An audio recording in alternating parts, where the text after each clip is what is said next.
In this video, I'd like to talk to you about a somewhat unique design I came up with for collecting rainwater. Here's the starting point. Get rid of that pesky downspout. You don't need it. I used to lose thousands of gallons of very useful water down this storm drain pipe. That problem I put a stop to. The first 110 gallons of water will be stored in this rain barrel system. The weight of that much water is very heavy, over 900 pounds. So building a proper foundation is critical. First, you use this tool called a tramper to pack down some 5/8 gravel. I decided on this project to use concrete bricks instead of pouring concrete. It'd be much quicker. And as you can see, they're very easy to put down and level. Well, it was easy until we got to this point. That pesky storm drain pipe is in the way. But concrete, like all other materials, can be cut. So let's go ahead and do that. And as it turns out, I had to cut two separate bricks. Let me show you how you do that. This is my friend, Mr. Porter Cable. Together we've worked on many projects. To cut concrete, you simply replace your normal wood cutting blade with this special diamond-tipped blade. It has industrial-grade diamonds embedded into the blade. When these diamonds start spinning and come in contact with concrete, the concrete loses. Let me show you.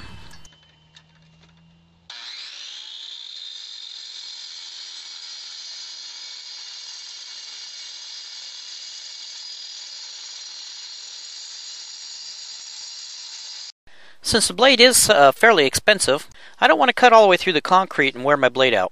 So I score the concrete, then tap it with this chisel.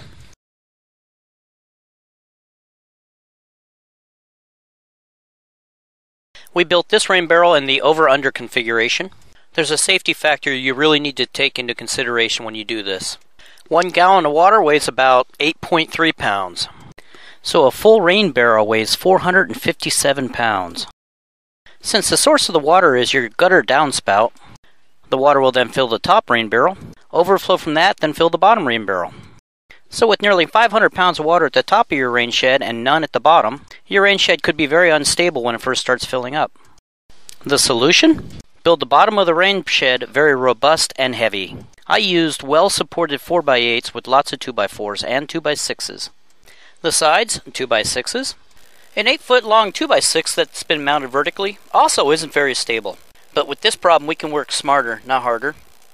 Since the triangle is one of the strongest structural designs man has ever come across, we just incorporate a couple triangles into our design.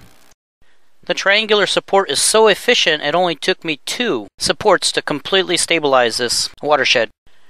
Then you need 2 water barrel platforms. The bottom one was built into the foundation. And the top one, you'll have a notch cut into it. This is to accommodate the overflow from the top barrel down to the bottom barrel. Before you slide your framework back up against the house, you have one more thing you need to do. On the back side, install some wire mesh. Rodents, such as rats and mice and stuff, will go to great lengths to try to get access to your water. So you have to go to great lengths to deny it to them. Once the wire mesh is installed, you can slide it back against the house, and the other 3 sides can be protected by plywood. So what you've done is, you've left the back side open for ventilation, because there's going to be a lot of humidity inside there. Without that ventilation, your entire wood structure would rot out pretty quickly. The eave of the house will prevent the elements from getting into your watershed. The plywood will also keep the elements out, as well as cover up this eyesore that you now have in your backyard. Let's install some plumbing. Starting in the gutter, you install this screen to catch the big leaves and stuff. Route your water from the downspout over to the center of the rain barrel. Then dump the overflow into this debris trap. The bottom of the pipe is open, as well as having additional holes drilled in the side.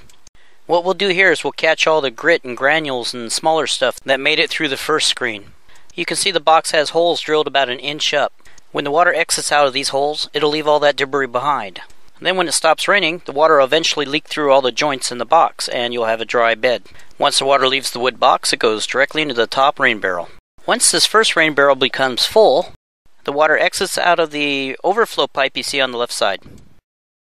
The pipe feeds through this notch in the floor, then goes directly into the bottom rain barrel. You can see 2 overflows on the bottom rain barrel. The bottom one goes directly to my koi pond, and if there's too much water for that size pipe, the top one will vent the extra water back into the storm drain. This overflow into the storm drain is really all you need to complete the system. The water comes off the top of the roof, fills both rain barrels, then goes back into the storm drain. All you need to do is install spigots into the barrel so you can access the water.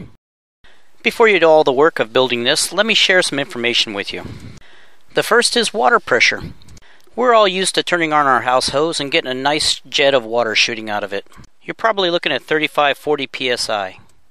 But you will find in your water barrel system that the water pressure is directly related to the height of the water above the hose outlet. When the bottom barrel is full, your water pressure will be about 1.29 psi. So this is what it'll look like as you're trying to drain water out of your bottom barrel. As the barrel empties, the water pressure will drop. How do you fix that? Why, with elevation, of course. When you hook up to your top water barrel, you'll see that it's between 4 and 6 feet above the ground. Since every foot adds 0.43 psi, you can get 2.5 psi when the barrel is full. You can see what it looks like here. Now you know why they build water towers so high. That's what gives you the pressure. The other interesting fact is how far your water will actually go. I did the math here. A 10 foot by 10 foot garden, to put a 1/4 inch of water on it per day, will require 2.1 cubic feet of water per day. Now divide 2.1 into 7.3 cubic feet in each rain barrel, and you'll find out you only have 3.4 days worth of water. Add that second rain barrel, and you can increase your watering schedule to exactly 1 week. After that, you have to hope for rain. How can you increase the volume of water you have without adding extra rain barrels? Remember that bottom hose on my bottom rain barrel that I showed you earlier? Well, it feeds into my koi pond. Actually, 2 koi ponds. Then when the koi ponds are full, the overflow goes back into the storm drain. Just like that, I have an extra 2,000 gallons of water. If you're like me, you'd rather see a schematic. So here we have our 2 55-gallon barrels. The water moves down this pink line into the top koi pond. Here we will collect roughly 1,200 gallons of water. Then it flows through a big 10-inch underground pipe into the second koi pond. And yes, the koi do swim through the pipe. We collect another 800 gallons of water here. Then the overflow goes through this blue line back out to the storm drain. I just realized I missed kind of an important step. How did I install this spigot? Go out and buy a threaded brass water spigot that you can hook a hose up to. In the water barrel, you want to carefully drill a hole.